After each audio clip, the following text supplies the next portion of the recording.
Bom, pessoal, estamos fechando aí o ano, né? Essa última semana, momento de fazer as avaliações. Uma das coisas que a gente tem visto aí na terceira temporada das leituras bimodais, que a gente começou agora no final do ano e vai estender ele a terceira temporada até julho, é a percepção de que a gente está lidando com um negócio tão complicado, tão complexo, com tanto impacto para as organizações, mas usando uma ferramenta que é o achismo. As pessoas têm sensações sobre o digital, né? Insights sobre o digital, percepções sobre o digital, mas a gente não está aplicando as ferramentas científicas para analisar o digital. A gente está indo para o achismo e não para o cientificismo. Por quê, né? Pô, vamos lá. Quando a gente fala de digital, nós estamos falando de um fenômeno humano. Não é um fenômeno cósmico, não é um fenômeno biológico, não é um fenômeno zoológico, é um fenômeno humano. E a gente já tem milhares de anos. Então, como é que a gente vai fazer? Como é que a ciência analisa e consegue um melhor resultado sobre fenômenos humanos? Você faz um diagnóstico do fenômeno e diz assim: provavelmente, se está acontecendo agora, já aconteceu antes, porque nós estamos aqui há bastante tempo. Que tipo de fenômeno é? Aonde que ele apareceu no passado? Em que situação? Existe alguma causa? Qual foi a consequência? E a partir daí você vai dizer, bom, se houve essa causa, qual foi a consequência? Qual é o fator detonante? Não é que começa a mudança. E depois você então faz, bom, a partir dessa análise, eu vou ver o que eu posso fazer como um fator atuante. Então, assim, se a gente caminhar, quando a gente diz vamos trabalhar com o digital de maneira mais científica, é basicamente a gente fazer o diagnóstico. Você vai pegar essa literatura toda que tem aí, principalmente americana, os brasileiros e tal, papá, 90% de tudo que eu li nessas duas temporadas passadas e nessa terceira, 90% as pessoas dizem o que está acontecendo é um fenômeno social único. Ninguém faz uma especulação se é um fenômeno social recorrente. Tirando os canadenses, né, McLuhan, Pierre Levy, o que está hoje consumido no mercado é fenômeno social único.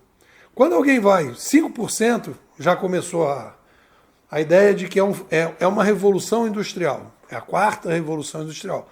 Aí já tem o mérito de dizer que é um fenômeno social recorrente. É uma revolução industrial que vai colocando. Só que quando você vai analisar e vai botar a revolução industrial, você vai ver que tem uma série de fenômenos que estão acontecendo na política, nos jovens, etc., que a Revolução Industrial não explica. E aí, então, o diagnóstico está equivocado.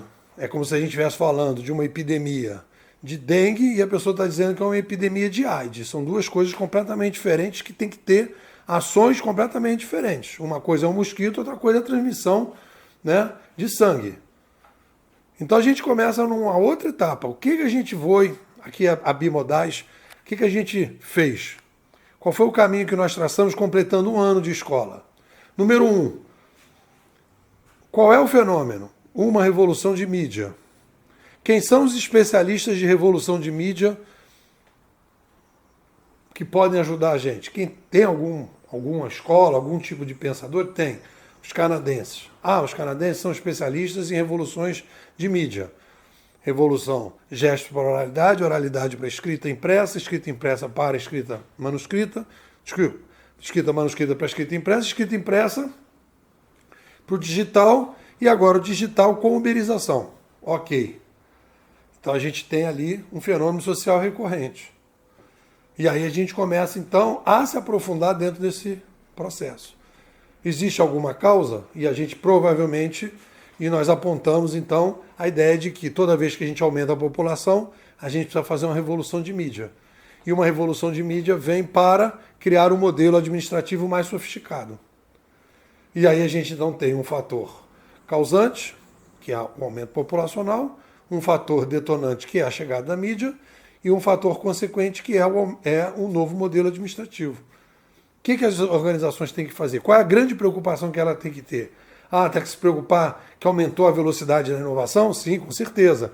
Tem que se preocupar que aumentou a velocidade, que ampliou tremendamente a transparência, todo mundo sabendo muitas coisas? Com certeza. É isso que as pessoas estão sugerindo nesses livros do achismo. Mas qual é o grande risco das organizações? Que elas não conseguem enxergar. É que a gente tem um novo modelo administrativo mais sofisticado, que pela primeira vez é disruptivo.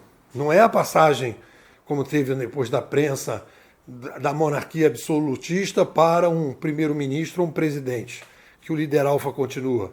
Não, a gente está criando, nós estamos introduzindo na sociedade uma nova linguagem, que é a linguagem dos rastros, permitindo que a gente comece a praticar uma espécie de administração próxima das formigas, em que a gente tem líderes contextuais.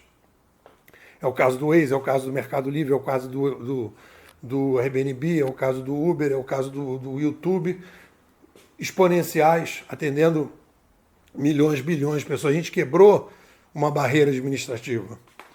E as organizações têm que ter clareza, não é que elas vão viver, elas vão ter o mercado uberizado semana que vem, mas elas têm que ter clareza que esse é o grande risco. Para esse mercado uberizado, elas não estão preparadas. Elas acham que não é a filosofia delas, quando, na verdade, os jovens querem esse tipo de filosofia. E aí você realmente tem um risco muito grande de determinadas organizações praticamente se suicidarem, não conseguirem, é o que está acontecendo com as mídias de massa, com várias organizações que não conseguem dar o passo em direção à uberização. E estão perdendo mercado, estão mandando gente embora, estão cada vez mais em crise. Então, precisamos de ciência. Precisamos da boa ciência.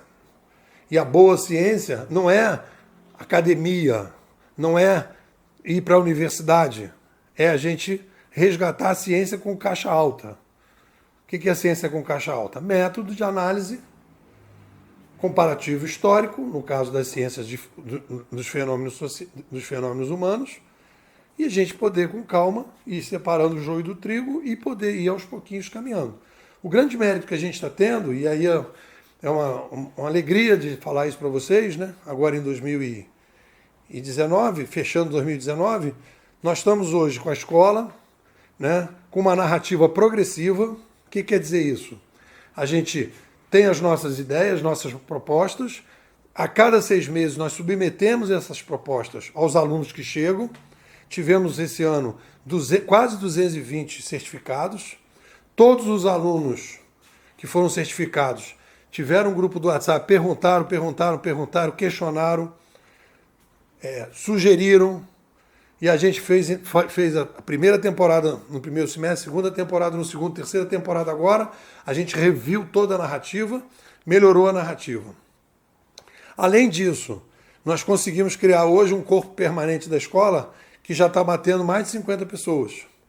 50 pessoas que já fizeram toda a discussão nas salas de aula, já aderiram à escola, né, fizeram o pagamento recorrente, e nós vamos entrar em 2020 com 50 pessoas em que todas as discussões, diariamente, todos os novos conceitos, os detalhes, tudo que a gente está fazendo, a gente submete ao pessoal e o pessoal vai discutindo, o pessoal já está fazendo palestra, o pessoal já está fazendo curso, o pessoal já está recebendo, eles já estão disseminando o conceito, recebendo as críticas, trazendo de volta, e a gente está criando um ambiente de debate profícuo, é uma narrativa progressiva, não é assim, chegamos a uma verdade sobre o digital, não. A gente tem uma narrativa que vai evoluindo com o tempo, através das ferramentas que a própria internet nos dá. Tem gente do Brasil inteiro, gente de fora, brasileiros fora do Brasil, brasileiros que estão aqui discutindo e aprofundando uma versão, uma narrativa progressiva sobre o digital. E aí eu quero convidar vocês que não conhecem ainda esse movimento, né, que pelo menos conheça qual é a nossa narrativa, e segundo, que ao concordar que a gente tem hoje algo bem mais consistente com o mercado, se aproxime. Que seja recebendo os artigos diários de graça, que seja comprando meu livro e entrando já, botando um pé mais à frente na escola, que seja fazendo o módulo 1, que seja fazendo o módulo 2 e que já esteja também nesse corpo permanente. Você vai fazer uma grande diferença no mercado, porque vai ter uma narrativa mais consistente, né? E vai participar de um debate de alto nível, estado da arte do que a gente está discutindo digital. Nós estamos fazendo isso no Brasil. A gente não está atrás de nenhum país do mundo, ao contrário, nós estamos na frente. Dos debates de estado da arte do digital, nós estamos na frente. Pode comparar tudo que a gente tem dito com qualquer lugar, com qualquer autor, com qualquer coisa, a gente está na frente. E a gente tem que perder esse medo, sabe? Essa coisa assim meio preconceituosa em relação à capacidade que o brasileiro tem de poder caminhar para frente. É isso. O que vocês me dizem? Quer vir para a escola? Manda aí. Manda um zap. 2199-608-6422. Vou repetir. 2199-608-6422. Nipô, quero ser bimodal.